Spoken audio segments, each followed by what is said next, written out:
14th Amendment citizenship clause under scrutiny. The Supreme Court has never held that children of illegal aliens or aliens who are in the United States temporarily are entitled to birthright citizenship. Since taking office, my administration has launched the most sweeping border and immigration crackdown in American history.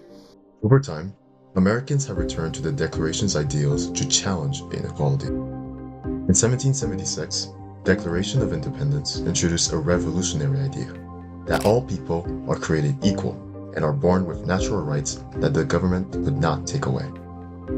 While these words have laid the foundation for American democracy, they are currently not applied to everyone, then and now. Enslaved people, Native Americans, women, and immigrants were excluded from these promises. Through constitutional amendments, such as the 14th Amendment, particularly its Equal Protection Clause, the Declaration's claim of equality now became a legal right. Today, debates surrounding immigration and birthright citizenship show that the struggle to define equality are still ongoing.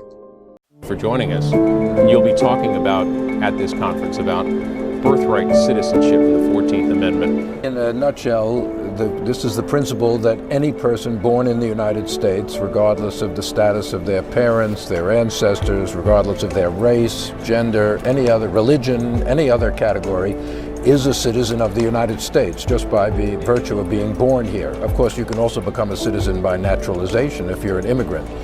But I think historically, the important point is that this was not a principle that goes all the way back to the Constitution. It was really implemented or institutionalized in the aftermath of the Civil War, in the Civil Rights Act of 1866, and then the 14th Amendment, which wrote it into the Constitution. The first clause of the 14th Amendment says explicitly, any person born in the United States, with one or two minor exceptions, particularly Native Americans, who at that time were thought to be citizens of their own sovereignties, but any person born in the United States is a citizen. To understand why these debates matter today, we have to return to the moment when equality first became more than an idea. In 1868, following the Civil War, the United States ratified the 14th Amendment, fundamentally reshaping the meaning of American citizenship. For the first time, equality was not just a moral claim, it was a constitutional guarantee. This amendment also established birthright citizenship, ensuring that anyone born on U.S. soil is a citizen, regardless of their parents' status.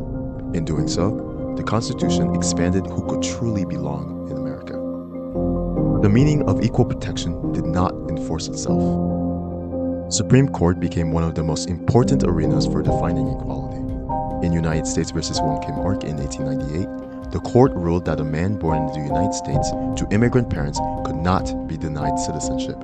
The decision affirmed that American identity is rooted in law and principle, not race or ethnicity. Later cases continued this expansion. In Brown v. Board of Education, the Equal Protection Clause was used to strike down segregation in public schools, rejecting the idea that separate could ever be equal. Outside the courts, Americans have repeatedly fought to give meaning to equal protection. The Civil Rights Act of 1964, the Voting Rights Act of 1965, the Equal Pay Act, and the Americans with Disabilities Act all reflect the same struggle, closing the gap between the nation's ideals and its reality. These moments reveal a central truth about America. Progress has never been automatic. Equality has expanded only when citizens demanded that the Constitution live up to its promises. Today, that demand continues. Debates over immigration, deportation, and birthright citizenship test the strength of the 14th Amendment once again.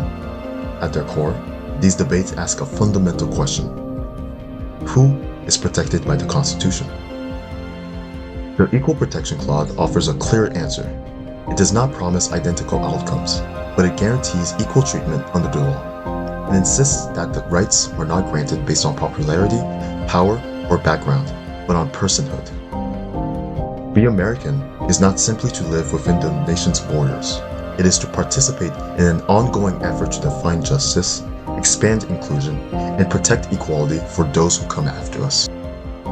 Keeping that promise alive depends on whether each generation chooses to defend equal protection, not just as an idea, but as a responsibility.